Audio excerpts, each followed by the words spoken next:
You can now make online payments to National Aquaculture Development Authority via GovPay.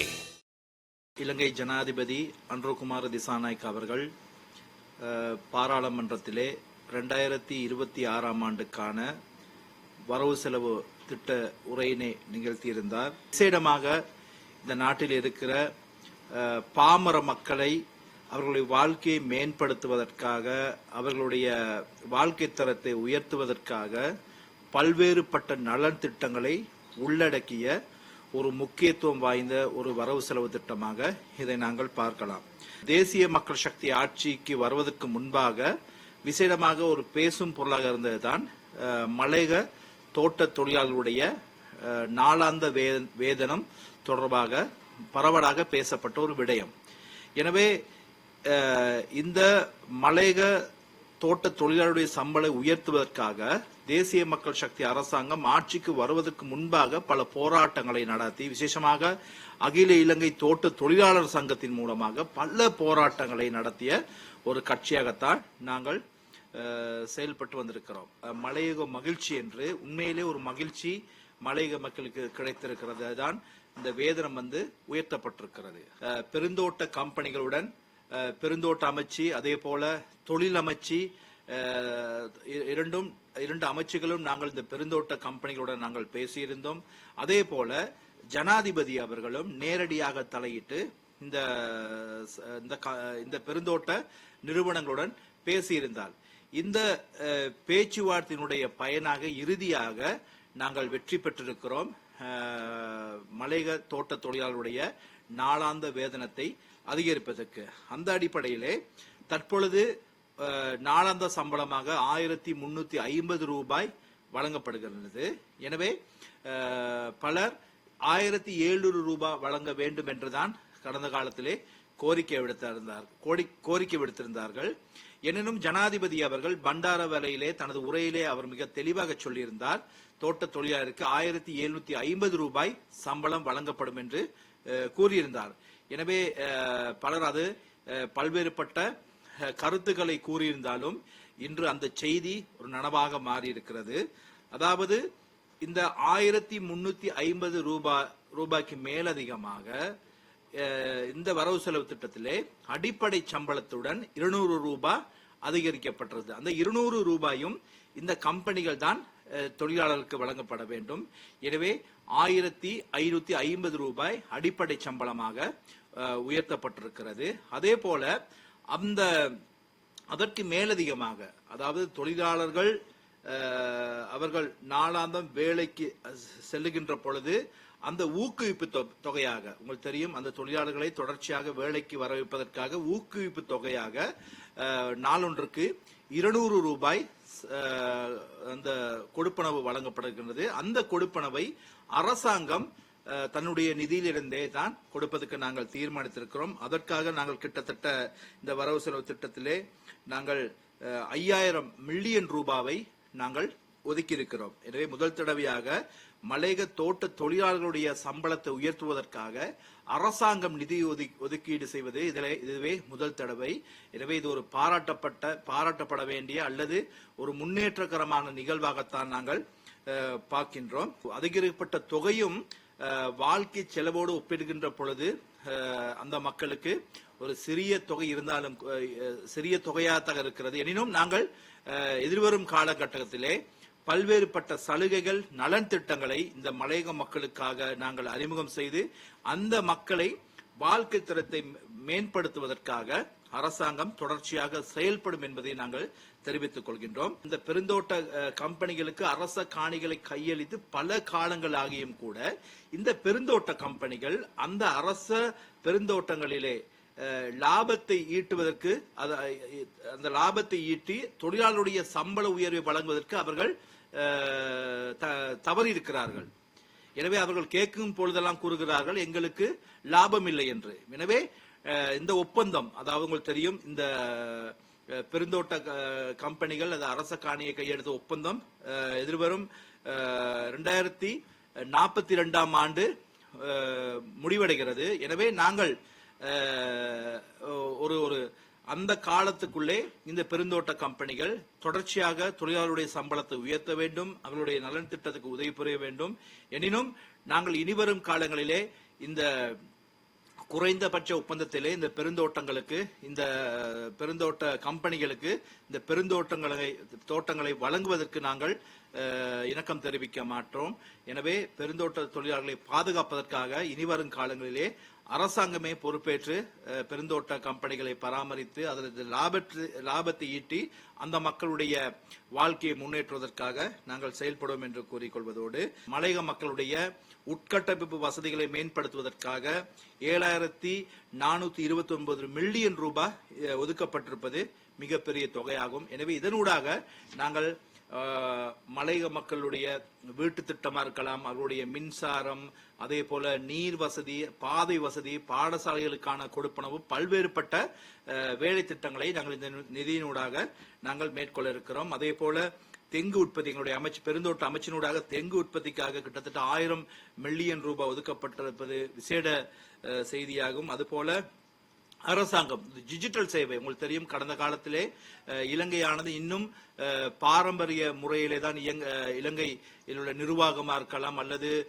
தகவல் தொடர்பு எல்லாமே பாரம்பரிய முறையில தான் இயங்கி வருகின்றது. எனவே இதை மேம்படுத்துவதற்காகவும் விசேஷமாக அடையாள அட்டையை நவீனப்படுத்துவதற்காகவும் நாங்கள் டிஜிட்டல் சேவையை நாங்கள் 2026ஆம் ஆண்டு முதல் ஏற்படுத்தியிருக்கிறோம். நினைக்கிறேன் இதனூடாக பாரிய ஊழல்கள், மோசடிகள், அதே போல அன்றாட வேலைகள் இலகுவாக்குவதற்கு ஒரு பாரிய மைல்கல்லாக இந்த வேலை திட்டம் அமையும் என்று நினைக்கிறேன். பல நகரங்கள் அபிவிருத்தி செய்வதற்கு நாங்கள் தீர்மானித்திருக்கிறோம். அதிலே உங்களுக்கு தெரியும், ரத்தினபுரி நகரத்தில் இருக்கின்ற வெள்ள அபாயம், இன்று வெள்ளம் வருகின்ற பொழுது ரத்தினபுரி நகரம் மூழ்கக்கூடிய ஒரு சந்தர்ப்பம் இருக்கிறது. அதனால் அங்குள்ள மக்கள் பாரிய துன்பங்களுக்கு முகம் கொடுக்கின்றார்கள். எனவே இந்த வெள்ளத்தை முகாமை செய்வதற்காகவும் நகரத்தை மாற்றி அமைத்து ஒரு அழகான நகரமாக மாற்றுவதற்கும் நிதியினை நாங்கள் ஒதுக்கி இருக்கிறோம். விசேஷமாக உங்களுக்கு தெரியும், மலையகம் என்று சொன்னவுடன் நமக்கு ஞாபகத்துக்கு வருவது எட்டன் நகரம்.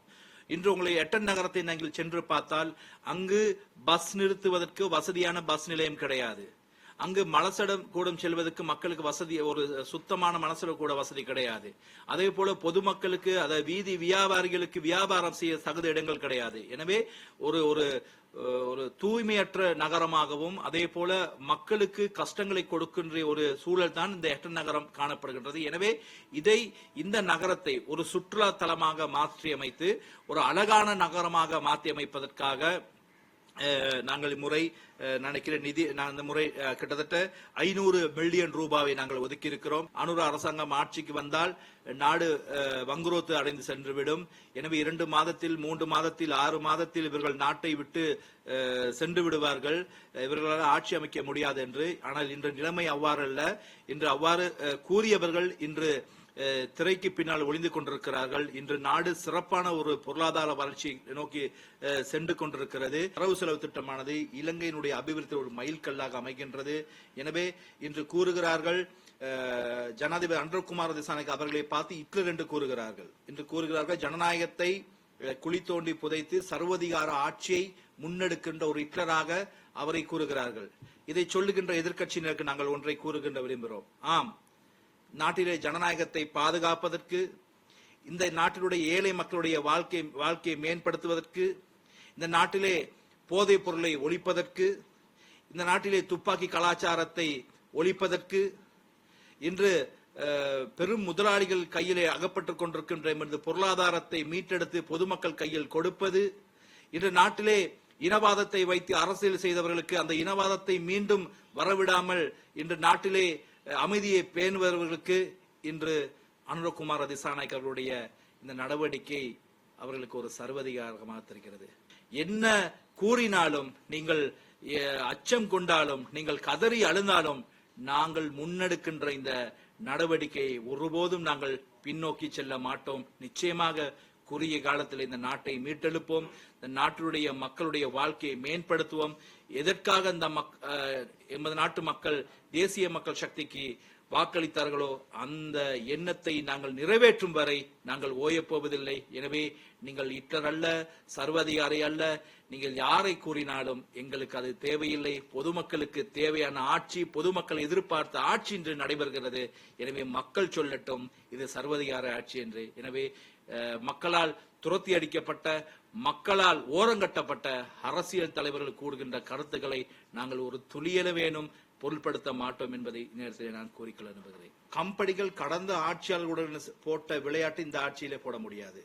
இன்று மிகப்பெரிய மக்கள் அதிகாரத்தை கொடுத்திருக்கிறார்கள் நாங்கள் நல்லது செய்வதற்கு. எனவே இந்த பெருந்தோட்ட கம்பெனிகள் சொல்லிவிட்டு செய்யாமல் இருந்தால் அவர்களை தகுந்த பாடத்தை அடுத்த நிமிடமே புகட்டுவதற்கு நாங்கள் தயாராக இருக்கிறோம். எனவே எனினும் எங்கள் அரசாங்கத்துக்கு ஒரு பொறுப்பு இருக்கிறது. அரச நிதியை, அதாவது அரசாங்கத்தின் நிதியை நாங்கள் முதல்வர் 5000 மில்லியன் ரூபாவை நாங்கள் ஒதுக்கி இருக்கிறோம். எனவே நிச்சயமாக பெருந்தோட்ட மலையக மக்களை எமது அரசாங்கம் அரவணைத்துக் கொண்டிருக்கிறது.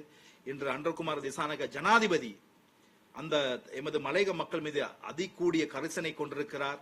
அவருக்கு இந்த நாட்டிலே அனைத்து மக்களும் ஒரு தாய் பிள்ளையாக பார்க்கிறார். எனவே கடந்த காலங்களே பாராளுமன்றத்திலே மலையக மக்களை பற்றி சரியான ஒரு புள்ளி விபரத்தோடு பேசியவர், எங்களுடைய மக்கள் பிரச்சனையை சிங்கள மக்களுக்கு கொண்டு சென்றவர் எமது ஜனாதிபதி. எனவே அவருடைய இந்த ஆட்சியிலே நிச்சயமாக மலையக தமிழ் மக்களுக்கு விடிவு கிடைத்துக் கொண்டிருக்கிறது. எனவே இனிவரும் காலத்திலே மிக சிறப்பாக கிடைக்கும் என்பதை நாங்கள் கூறிக்கொள்ள விரும்புகிறோம். இல்ல இப்ப இப்படித்தானே, இப்ப மலையக கட்சிக்கு இன்னைக்கு அவர்களுக்கு இருக்கிறதுக்கு ஒரு இடம் கிடையாது. இன்று அவர்களுக்கு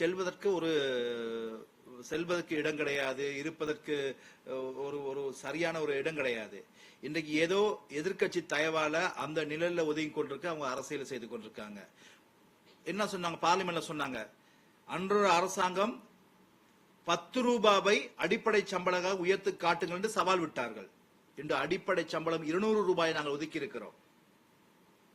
மொத்தமாக 450 ரூபாவை நாங்கள் சம்பளமாக நாங்கள் உயர்த்திருக்கிறோம். எனவே இந்த எதிர்கட்சிகள் உண்மையிலே மலையக மக்கள் மீது இந்த கட்சிகளுக்கு கரிசனை இருந்தால், மலையக மக்களுடைய வாக்குகளை பெற்று இவ்வளவு காலம் மலையகத்தை அரசியல் செய்கின்றார்களே, அந்த நன்றி உணர்வு அந்த நன்றி உணர்வு இல்லாமல் தான் இன்று செயல்பட கொண்டிருக்கிறார்கள். என்ன கூறுகிறார்கள்? அதாவது இந்த அரசாங்கம் மலையக மக்களுக்கு ஒன்றும் செய்துவிடக் கூடாது என்றுதான் குறியாக இருக்கிறார்கள். அதில் தான் கூறிய, ஏனென்றால் அப்பதான் அவர்களுக்கு இந்த மக்களை வைத்து அரசியல் செய்யலாம். எனவே அவர்கள் கூறியது போல இனியும் எது நடக்காது. நிச்சயமாக இந்த மலையக மக்களுக்கு இந்த கொடுக்கப்பட்ட 200 ரூபாயும் நிச்சயம் அரசாங்கத்துடைய அந்த 200 ரூபாயும் அந்த மக்களுக்கு சென்றடையும். அதை நாங்கள் உறுதி செய்கிறோம். எனவே நான் நினைக்கின்றேன், இனியும் மலையக மக்கள் இந்த வங்குரோந்து அரசியல் கொண்ட அந்த மலையக கட்சிகளை நம்புவதற்கு தயாரில்லை. எனவே நீங்கள் மிக விரைவிலே நீங்கள் முற்றாக மலையத்திலிருந்து துடைத்தெறியப்படுவீர்கள். மக்கள் மேலும் மேலும் தயாராகிக் கொண்டிருக்கிறார்கள். எனவே நீங்கள் செல்லுவதற்கு தயாராக இருக்கும்படி நாங்கள் அவர்களை கேட்டுக்கொள்கின்றேன். ஊக்குவிப்பு கொடுப்பனவு, இந்த ஊக்குவிப்பு கொடுப்பனவானது இப்ப பாத்தீங்கன்னு சொன்னா, இப்ப தொழிலாளர்களால் குற்றம் சாட்டப்படுது. இன்னைக்கு கம்பெனிகள் தொடர்ச்சியாக பெருந்தோட்டங்கள் வேற தருவதில்லைன்ட்டு. எனவே பெருந்தோட்டங்கள் சொல்றாங்க மக்கள் வேலைக்கு வர்றதில்லைன்ட்டு. ஆனா இந்த கொடுப்பனவு தொகை, இந்த ஊக்குவிப்பு தொகை மூலமாக தொழிலாளர்களும் தொடர்ச்சியாக வேலைக்கு செல்வதற்கு ஒரு உந்து சக்தியாக அமைது. மறுபக்கம் கம்பெனிகளும் அவங்களுக்கு தொடர்ச்சியாக வேலைகள் கொடுக்கணும். எனவே இத்தனை நாள் என்று நாங்கள் குறிப்பிட விடவில்லை. நிச்சயமாக அவர்கள் வேலை செய்கின்ற நாட்களுக்கு அந்த ஊக்குவிப்பு தொகை நிச்சயமாக அவர்களுக்கு வழங்கப்படும். அந்த நாட்கள் வழங்கப்படும். அதுக்கான இறுதி முடிவு எடுக்கல. நிச்சயமாக நாங்கள் அந்த அரசாங்கம் கொடுக்கின்ற அந்த 200 ரூபாயும் அந்த மக்களுக்கு சென்றடைவதை உறுதி செய்வோம். எனவே அது எங்களோட காசு, நம்மளோட கவர்மெண்ட் காசு. எனவே அது நாங்க தான் முடிவெடுக்கணும். எனவே அந்த மக்களுக்கு நேரடியாக சென்றதை நாங்கள் நிச்சயமாக உறுதி செய்வோம்.